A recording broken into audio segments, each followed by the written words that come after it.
Hola a todos. En este vídeo, nuevamente hablaremos sobre los inversores de soldadura, pero les aseguro que el vídeo será interesante.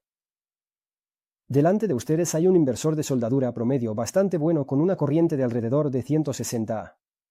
Pesa alrededor de kg. Y este milagro es el inversor de soldadura casi completo, más pequeño de China. Después de algunas modificaciones menores, el peso era de unos 100 kg.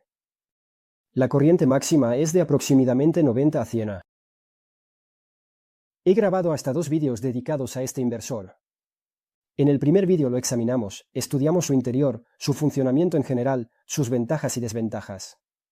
En el segundo vídeo lo mejoré, reduje la corriente mínima a 20 A, calibré la escala, añadí un estrangulador de salida y un sistema de arranque suave. Encontrarás los enlaces a todos los vídeos en la descripción. Cualquiera que vea este inversor, primero se sorprenderá por su tamaño. Parece un juguete, pero suelda y está hecho bastante bien en general. Desde entonces, no me dejaba en paz una pregunta: ¿es posible hacer un inversor completo, pero de tamaño aún más pequeño, por así decirlo, superar a los chinos? Pensé, y aquí tenéis el aparato terminado frente a vosotros. Es completamente hecho a mano y es un inversor de soldadura completo con una corriente de salida de hasta 80 A. Pero se puede, sin aumentar el tamaño, alcanzar hasta 90-100 A, es decir, un análogo completo de nuestro amigo chino. La altura del inversor chino es de cm, el hecho a mano es de solo 8 centímetros. La longitud del chino es de 20 centímetros. La longitud neta del cuerpo del hecho a mano, sin contar las terminales, es de alrededor de cm. La longitud total con las terminales es un poco más de 18 centímetros. El ancho del chino es de cm. El hecho a mano es un poco más ancho, cm. El modelo chino inicialmente pesaba alrededor de kg. Después de la reelaboración comenzó a pesar alrededor de 1700 gramos. El hecho a mano es mucho más ligero, solo 1100 gramos. El chino entrega alrededor de 90 amperios, mientras que el hecho a mano tiene una corriente máxima limitada a 80 amperios. Metí todo el inversor en una carcasa de una fuente de alimentación de mini computadora. Responderé de inmediato a la pregunta de por qué hice esto. Exclusivamente, para entender si es posible, por así decirlo, por puro interés deportivo. Por lo tanto, no discutamos en los comentarios el sentido práctico de este invento, ya que lanzamos coches al espacio por puro interés deportivo. Aquí es más o menos lo mismo. Por supuesto, si hablamos de tamaños tan pequeños, hay que sacrificar algo. En nuestro caso, es la refrigeración, por lo que este inversor no está diseñado para un uso prolongado, pero es perfectamente posible quemar varios electrodos seguidos con su ayuda. Hacer un inversor desde cero es extremadamente poco rentable. Las buenas piezas originales son caras. Se necesita experiencia trabajando con fuentes de alimentación conmutadas y en electrónica de potencia en general. Es mejor y más rentable comprar un inversor de fábrica. Y si decidís montarlo, haced, por así decirlo, un inversor de tamaño completo y no escatiméis en refrigeración. Anteriormente tuve experiencia construyendo un inversor de soldadura casero con topología de un solo ciclo. Dediqué 2 vídeos completos a este tema. Encontraréis los enlaces en la descripción. Aquí, por cierto, está ese inversor. Todavía está sin carcasa.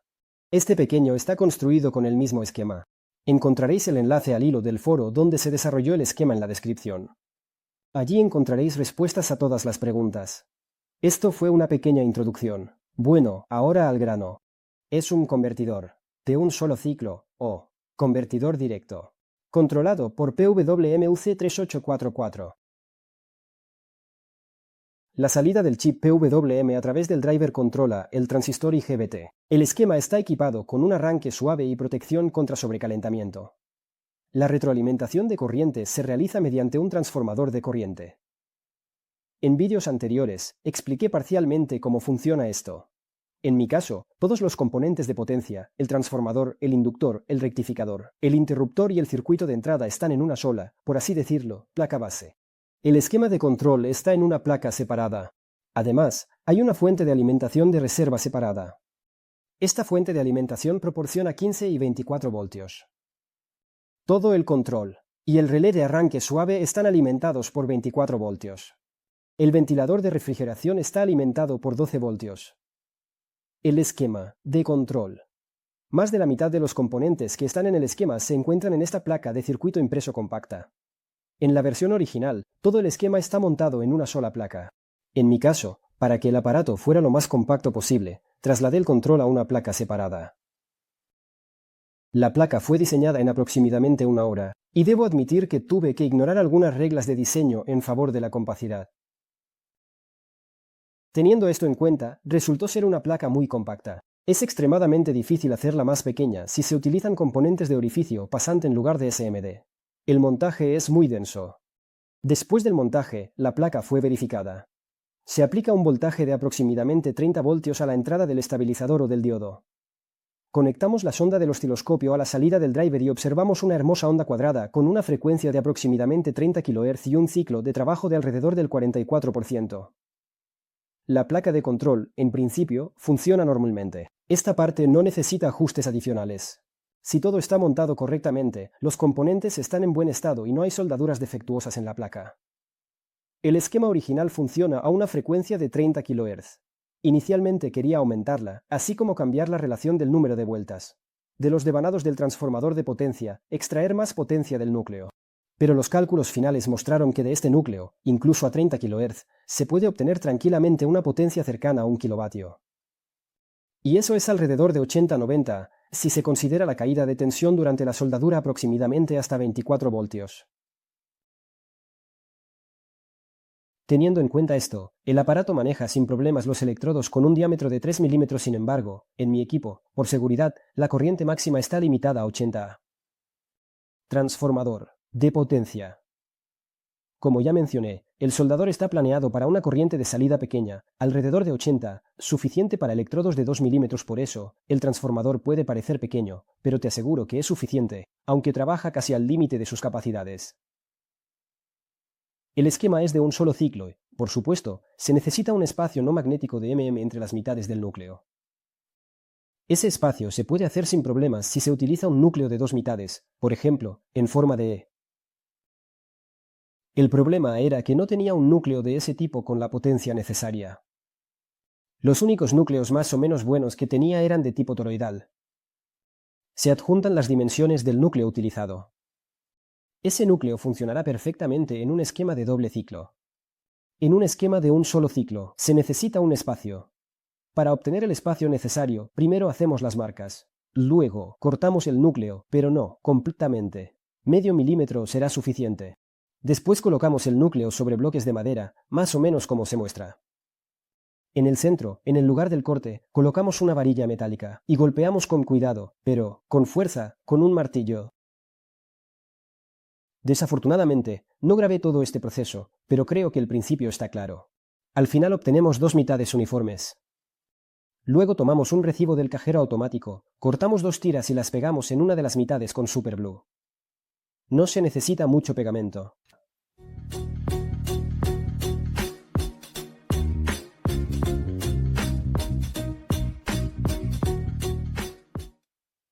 Bueno, y después, creo que todo está claro. Unimos las mitades del núcleo, por ejemplo, con cinta Kapton. En general, este núcleo tiene aislamiento en forma de pintura, pero un aislamiento adicional claramente no estará de más. Después enrollamos el bobinado primario o de red. En mi caso, se utilizó un cable de para el bobinado. El cálculo se realizó con un programa especializado. Naturalmente, en el caso de otros núcleos obtendremos diferentes datos de bobinado. Por lo tanto, no veo ninguna necesidad de indicar el número de vueltas. Sentido. Las vueltas están distribuidas uniformemente por todo el anillo. Después del bobinado, colocamos el aislamiento y enrollamos el bobinado de fijación. La cantidad de vueltas es la misma que en el caso del bobinado primario, pero el cable, naturalmente, es más fino. Usé un cable de Hay que enrollar de manera que las vueltas del bobinado de fijación se encuentren entre las vueltas del primario. Casi se me olvida mencionar que en este esquema es muy importante respetar el inicio del bobinado. En el esquema, el inicio está indicado con puntos, por lo que después de enrollar cada bobinado, es recomendable marcar el inicio del bobinado. Yo, por ejemplo, utilicé termorretráctil rojo para esto. Después de enrollar el bobinado de fijación, volvemos a colocar el aislamiento y enrollamos el bobinado primario. Fue enrollada con alambre Leeds. Consiste en 80 hilos paralelos de alambre de El haz fue adicionalmente aislado con cinta adhesiva de Kapton resistente al calor.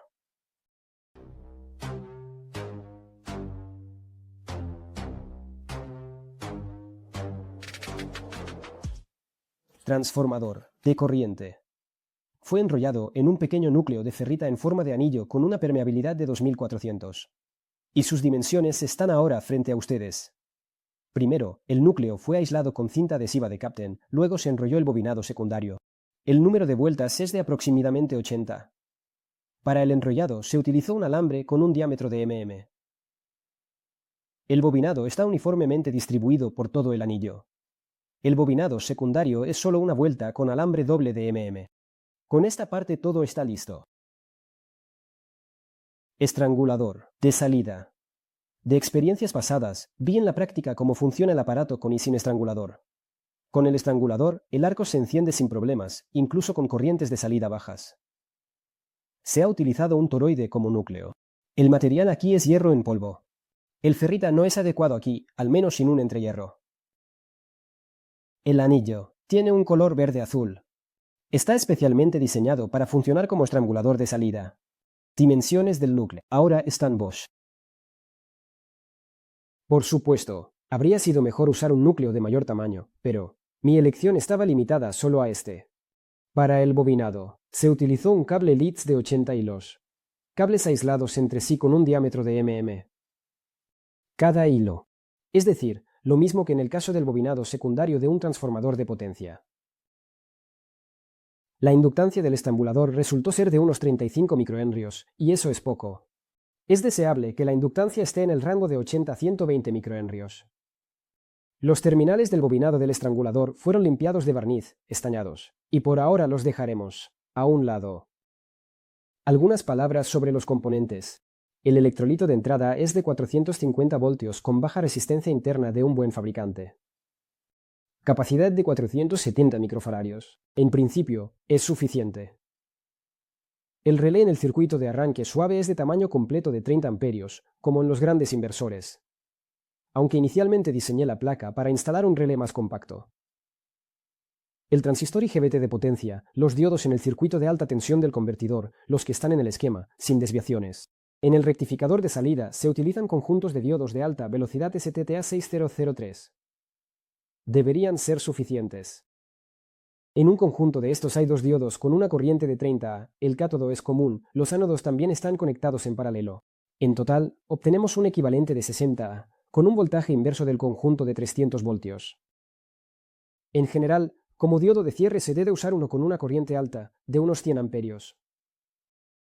Los conjuntos están montados en un disipador de calor común. Las bases no están aisladas, ya que los cátodos son comunes. El positivo de salida lo tomaremos del disipador de calor. Quizás no sea la mejor solución y sería mejor usar los terminales centrales de los diodos para la toma de corriente. El rectificador de entrada es un puente de diodos listo KBD 2510. Con una corriente de 25 amperios y un voltaje inverso de 1 kV.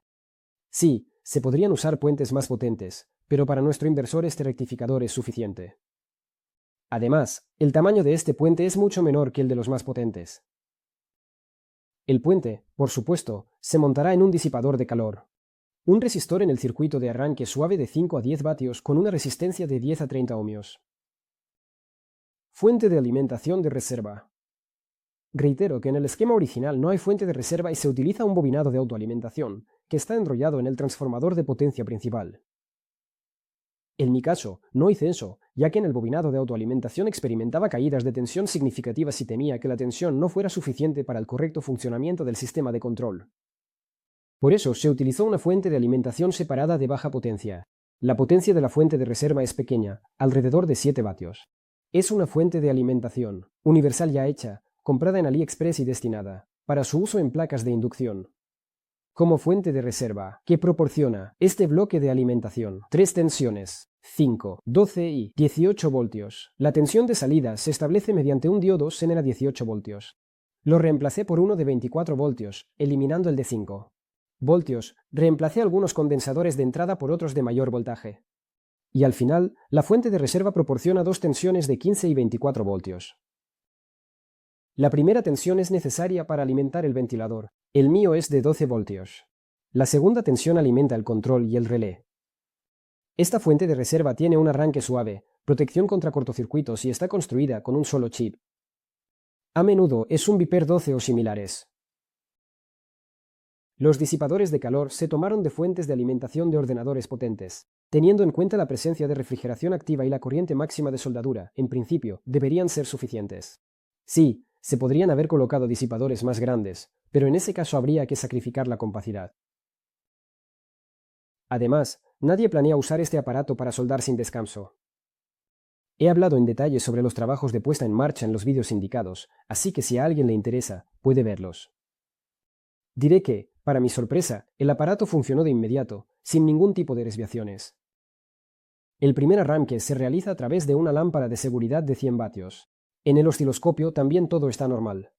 La forma de los impulsos en todos los devanados es correcta. El voltaje en vacío es de aproximadamente 60 voltios, más que suficiente para un buen encendido del arco. Además, tenemos un estrangulador. Lo más importante, quizás, es la comprobación del funcionamiento del sistema de limitación de corriente. Para empezar, ponemos el regulador de corriente al mínimo. Conectamos el osciloscopio al gate del transistor de potencia y hacemos un cortocircuito en la salida. Vemos que la duración de los impulsos de control disminuye bruscamente. La corriente se limita. Si esto no ocurre, cambiamos de lugar. El inicio y el final del devanado secundario del transformador de corriente.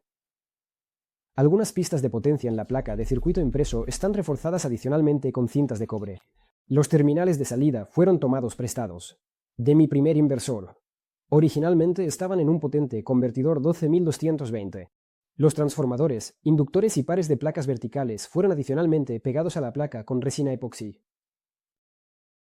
En el balasto, este inversor entregó honestamente 80 A. Hice que la corriente mínima fuera de alrededor de 20 A. Con esto, tenemos un encendido seguro del arco. Gracias al bajo valor de la corriente mínima, se puede soldar incluso chapa delgada. Por cierto, olvidé mencionar que la corriente en vacío, es decir, la corriente de consumo de la red sin carga, es de 170 a 200 mA. El voltaje en vacío es de 60 voltios. Bueno, y ahora, ¿cómo funciona en la práctica? Electrodo. MM.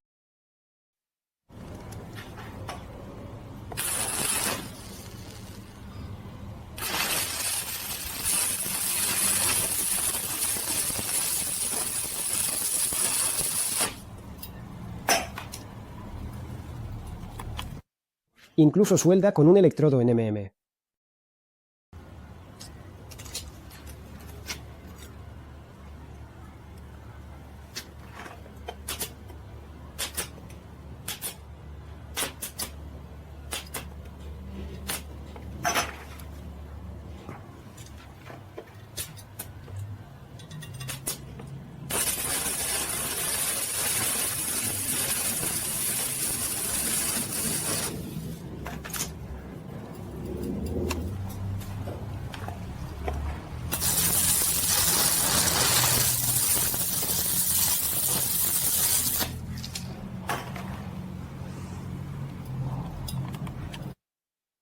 No es bonito, lo sé, pero no es culpa de la soldadura, sino mía. No tengo tiempo para aprender a soldar.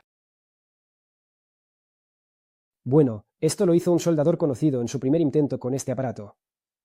Deberíais haber visto cómo se reía cuando vio este aparato. Pensó que estaba bromeando, pero es simplemente un cargador compacto. Pero de ninguna manera es una soldadura. Parece que ya he contado y mostrado todo, y no es necesario hablar del sentido práctico de esta construcción. No, bueno, si se desea, por supuesto, se puede trasladar a una carcasa más grande, poner un ventilador potente con radiadores de mayor superficie. Y se obtendría un buen inversor que podría competir con las opciones industriales. Bueno, y este pequeño es bueno a su manera. Bueno, míralo. El tamaño es pequeño incluso para un cargador. Diminuto, y aquí es toda una soldadura. ¿Qué puedo decir al final? La tarea planteada se ha cumplido. Es el inversor más pequeño y completo. Y es poco probable que encuentres a la venta un aparato industrial con características similares, pero de menor tamaño. No porque los chinos no puedan hacer uno así, sino porque no tiene ningún sentido. Lo entiendo, pero no dejaré de estar orgulloso del aparato. Después de todo, es genial. Con esto, amigos, el vídeo llega a su fin. No olvidéis valorarlo y compartirlo con vuestros amigos, si, por supuesto, os ha gustado. Os recuerdo que encontraréis todos los enlaces necesarios en la descripción. Pero con esto solo me queda despedirme. Con vosotros, como siempre, estuvo Casian acá. Y hasta la próxima. Dios.